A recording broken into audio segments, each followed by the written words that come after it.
Argentina, about 74 million years ago. This winter, the soggy wetlands stand exposed as moss and leaves cascade from the branches, showcasing their stark silhouettes against the biting cold. As the temperatures gradually rise, the warmth begins to return, melting away the ice and lingering snow in preparation for the hot, dry season ahead.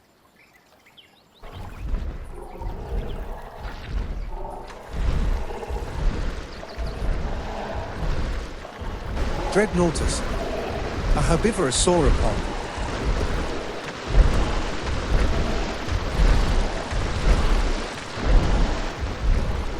Measurements of the known sections of the Dreadnoughtus skeleton indicate that this remarkable dinosaur was roughly 85 feet in length and towered about 2 stories high.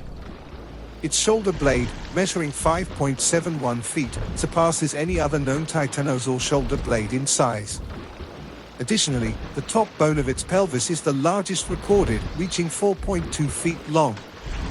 The forearm of Dreadnoughtus is longer than any previously documented in titanosaur species, only falling short of the lengthy forearms found in brachiosaurids, which had a more upright body stance.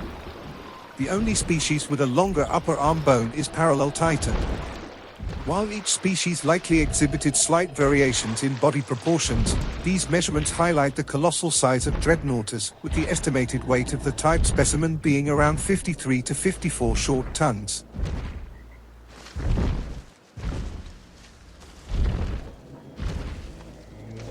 The tail of Dreadnoughtus features several key identification traits. The first vertebra has an underslung ridge called a keel. In the front third of the tail, the bases of the neural spines contain cavities created by air-sac interactions, crucial for respiration. The neural spines have distinct ridges at their edges, connecting to the neural arches. Further down the tail, the vertebrae exhibit a triangular process extending over the center toward preceding vertebrae. Beneath the vertebrae are chevrons, which resemble a widened, Y shape, likely for muscle attachment.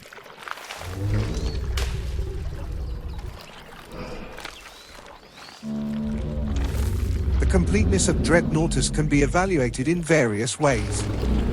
Typically, sauropod dinosaur skeletons are found with minimal or no skull remains, leading researchers to focus on postcranial completeness, which refers to the skeleton's condition without the skull. Completeness can also be measured by comparing the number of bones to the variety of bone types present. For Dreadnoughtus, 116 out of approximately 256 bones in the entire skeleton, including the skull, indicate a completeness of 45.3%. When excluding the skull, 115 out of around 196 bones yield a completeness of 58.7%. Additionally, there are 100 distinct types of bones out of roughly 142 types in the skeleton, excluding the skull, resulting in a completeness of 70.4%.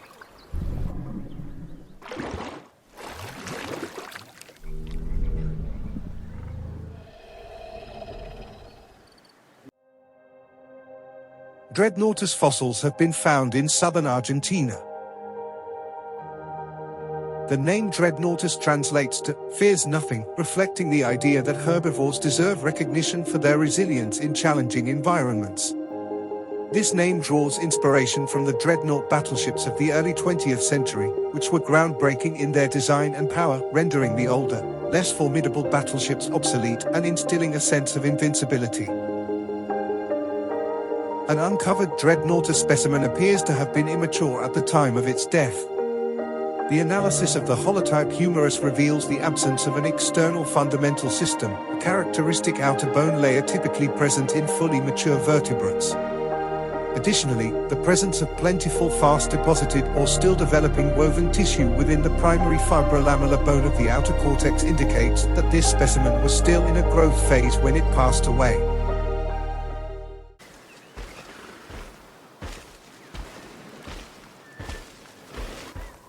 Orkoraptor, a carnivorous megaraptorid.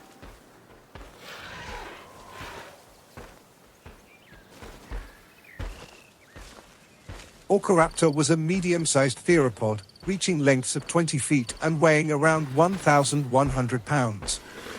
A specimen unearthed in 2001 included fragments of the skull, 8 isolated teeth, neuropophyses, 2 vertebrae, half of the right tibia, 8 partial ribs, and 3 incomplete tail bones.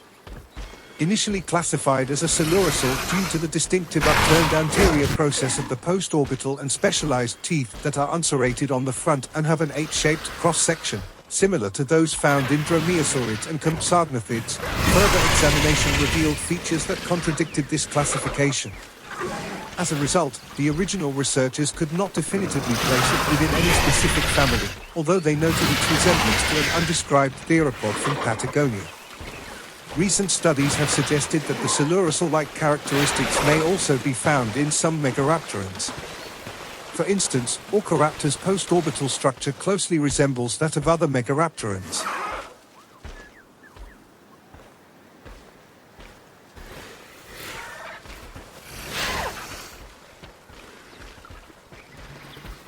Orkoraptor was initially categorized under Maniraptora. Although most phylogenetic analyses conducted by its describers placed it within the compsognathids, they deemed this classification improbable due to its significantly larger size and its occurrence in much more recent geological layers. Later studies repositioned Orkoraptor within Megaraptora, a group that encompasses several other mysterious medium to large theropods, which have been variously associated with either Allosauroidea or Tyrannosauroidea. Phylogenetic trees have indicated that megaraptorans may belong to either allosauroids or basal coelurosaurs.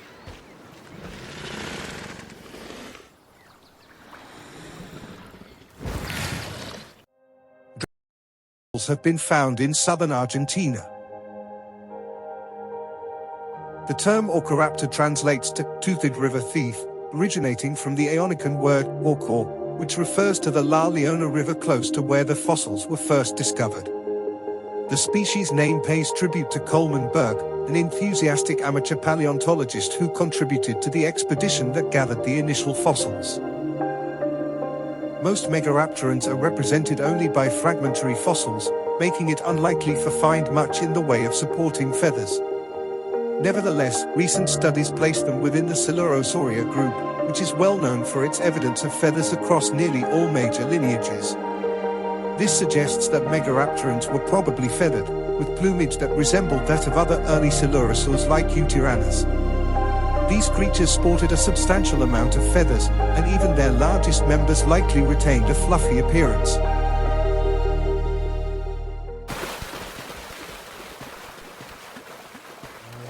As the Orkoraptor pack journeys downstream, they encounter the herd of Dreadnoughtus. This meeting could unfold in one of two scenarios. In the first, the Orkoraptors launch an attack on a Dreadnoughtus, utilizing their agility, speed, and specialized claws and teeth to successfully capture and take down their prey. Alternatively, the Orkoraptor pack might choose not to engage, feeling intimidated by the sheer size of the Dreadnoughtus.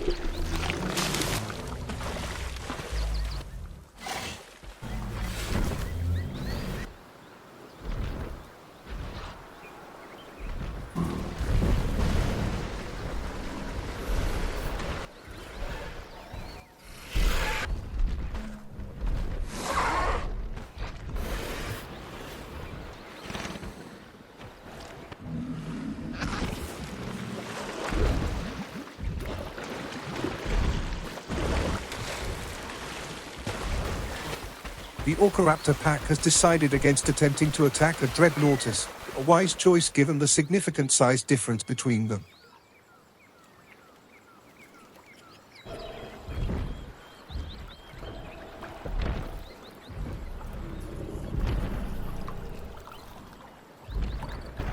The Dreadnoughtus herd continues their journey northward, close to the equator, in search of the sun's warmth and more nutritious food sources.